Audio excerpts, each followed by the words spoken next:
High in the rugged mountains of Lebanon, nestled in the snow-capped village of Bekak, a child was born beneath a sky heavy with stars. It was May 8th, 1828, and his name was Yusuf Antun Makhlouf.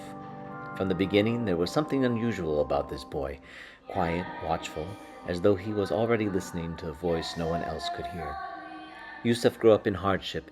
His father, a mule driver from the Ottoman army, died when Yusuf was just 3 years old. Yet grief did not harden his heart. It deepened it. Raised by a pious mother and an uncle who was a priest, he would disappear for hours to pray in a nearby cave. Villagers began to whisper, "This boy speaks more with God than he does with people." At 23, Yusuf left his home without even a goodbye. Not out of rebellion, but out of a calling. He walked away from everything familiar to join the Lebanese Maronite order at the monastery of St. Maron in Anaya. There he took the name Sharbel after a Christian martyr.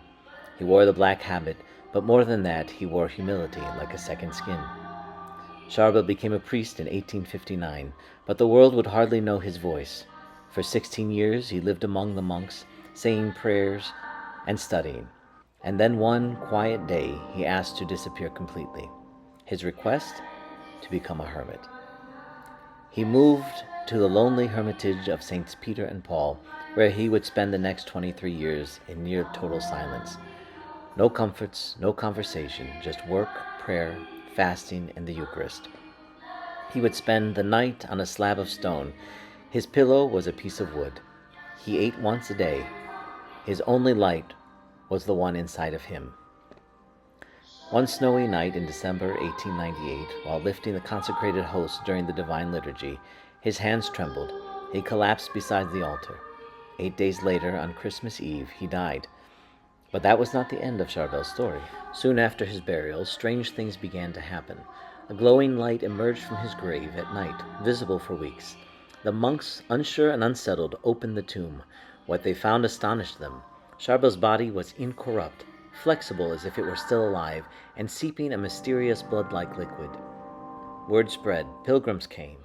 The sick were healed, blind eyes were opened, crippled limbs straightened, and it wasn't just Christians. Muslims, Druze, and skeptics all came seeking the silent monk.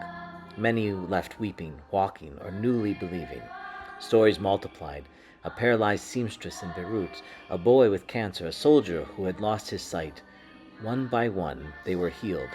Not by magic, but through prayer and faith in the monk who never spoke in life, but now roared in spirit.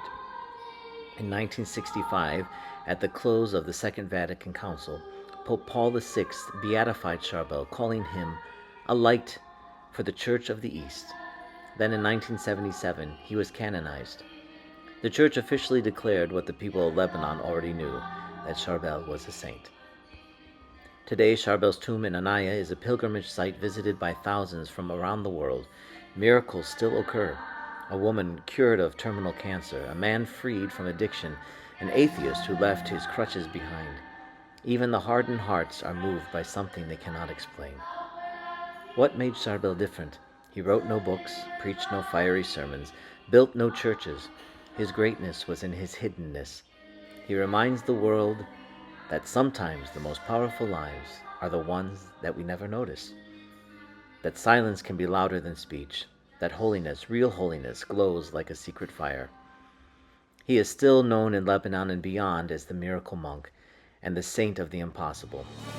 And though he said little in his life, his spirit seems to whisper now across from the centuries, "Be still and let God be enough."